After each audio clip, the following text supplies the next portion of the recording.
Hello ನಮಸ್ಕಾರ, welcome to another mini vlog. ಇವತ್ತು street shopping ಮಾಡಲಿಕ್ಕೆ ಅಂತ ಕಮರ್ಷಿಯಲ್ ಸ್ಟ್ರೀಟಿಗೆ ನಾನು ನನ್ನ ಫ್ರೆಂಡ್ ಹೋಗಿದ್ವಿ. ಸೊ ಫಸ್ಟಿಗೆ ಶಿವಾಜಿನಗರ್ ಹೋಗಬೇಕಾದ್ರೆ ಮುಂದೆ ಫಸ್ಟಾಗಿ ಮದರ್ ಮೇರಿ ಅವರ ಚರ್ಚ್ ಸಿಗುತ್ತೆ. ತುಂಬ ಅಂದರೆ ತುಂಬ ಬ್ಯೂಟಿಫುಲ್ ಆಗಿರುತ್ತೆ.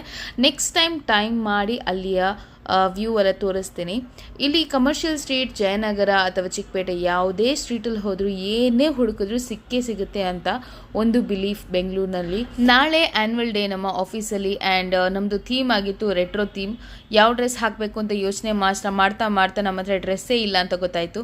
ಸೊ ರೆಟ್ರೋ ಥರ ಕಾಣಿಸ್ಬೇಕಾದ್ರೆ ಪೋಲ್ಕಾ ಡಾಟ್ಸ್ ಟಾಪ್ಸ್ ಎಲ್ಲ ತೊಗೋಬೇಕು ಅಂತ ಯೋಚನೆ ಮಾಡ್ತಾ ನಾನು ನನ್ನ ಫ್ರೆಂಡ್ ಹೋಗಿದ್ವಿ. ಇಂತಹ ಸ್ಟ್ರೀಟ್ಗಳಲ್ಲೆಲ್ಲ ಹೋದರೆ ನಾವು ತುಂಬ ಬಾರ್ಗೇನ್ ಮಾಡಬೇಕಾಗ್ತದೆ. ಬಟ್ ಕೆಲವುದು ಶಾಪ್ಗಳಲ್ಲಿ ಬಾರ್ಗೇನ್ ಇಲ್ಲ, ಫಿಕ್ಸ್ ಪ್ರೈಸ್ ಅಂತ ಹೇಳ್ತಾರೆ. ಅಂತಹ ಶಾಪ್ಗಳಲ್ಲಿ ನಾವು ಏನೂ ಮಾಡೋಕ್ಕಾಗಲ್ಲ. ಬಟ್ ತುಂಬ ರೀಸನಬಲ್ ಪ್ರೈಸಸಲ್ಲಿ ತುಂಬ ಒಳ್ಳೇದು ಸಿಗುತ್ತೆ. ಬಟ್ ಒಂದು ಪ್ರಾಬ್ಲಮ್ ಏನಂದರೆ ನಮಗೆ ಟ್ರಯಲ್ ರೂಮ್ಸ್ ತುಂಬ ಶಾಪ್ಸಲ್ಲಿ ಸಿಗಲ್ಲ.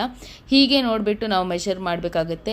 ಈ ಬ್ಲ್ಯಾಕ್ ಒಂದು ಸಲ್ವಾರ್ ಇತ್ತಲ್ಲ, ನನಗಂತೂ ತುಂಬ ಇಷ್ಟ ಆಯಿತು, ನನಗೂ ನನ್ನ ಫ್ರೆಂಡ್ಗೂ. ಅದಕ್ಕೆ ನಾವು ಸುಮ್ಮನೆ ಈ ಬ್ಲ್ಯಾಕ್ ಸಲ್ವಾರ್ ಇದೆಯಲ್ವ, ಅದನ್ನು ನಾವು ಕೇಳಿದ್ವಿ ಎಷ್ಟು ಕಾಸ್ಟ್ ಅದು ಅಂತ. ಅದಕ್ಕೆ 850 ಅಂತ ಆ ಶಾಪಲ್ಲಿ ಹೇಳಿದರು. ಬೇರೆ ಶಾಪಲ್ಲೆಲ್ಲ 1100 ಅಂತ ಜಾಸ್ತಿನೇ ಹೇಳ್ತಾ ಬಂದರು. ಆ್ಯಂಡ್ ಇಯರಿಂಗ್ ಕಲೆಕ್ಷನ್ ಅಂತೂ ತುಂಬ ಚೆಂದ ಇತ್ತು. ಯಾಕಂದರೆ ಒಂದೊಂದು ಇಯರಿಂಗ್ಸ್ಗೆ 50, ಬಟ್ ನೀವು ತುಂಬ ಅಂದರೆ 4-5 ಎಲ್ಲ ತೊಗೊಂಡ್ರೆ ನೀವು ಬಾರ್ಗೇನ್ ಮಾಡಿ 30 ರೂಪಾಯಿಗೆಲ್ಲ ತೊಗೋಬೋದು.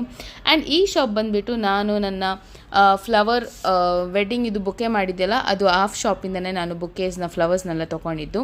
ಅದಾದಮೇಲೆ ನಮ್ಮದೆಲ್ಲ ಶಾಪಿಂಗ್ ಎಲ್ಲ ಆದ ನಂತರ ಒಂದು ಲೈಮ್ ಸೋಡಾ ಹಾಗೂ ಪಾನಿಪುರಿ ತಿಂತ ನಾವು ಮನೆಗೆ ಹೋದ್ವಿ. ಮನೆಗೆ ಹೋಗ್ತಾ ರೀಚ್ ಆಗಬೇಕಾದ್ರೆ ತುಂಬಾ ಲೇಟ್ ಆಗಿತ್ತು. Next day early morning shift ಕೂಡ ಇತ್ತು. ಇಷ್ಟೇ ಆಗಿತ್ತು ಇವತ್ತಿನ mini shopping vlog. Next vlog ಒಂದಿಗೆ ನಾನು ಸಿಗ್ತೀನಿ. ಅಂಟಿಲ್ ದೆನ್ ಟೇಕ್ ಕೇರ್, ಬಾಯ್.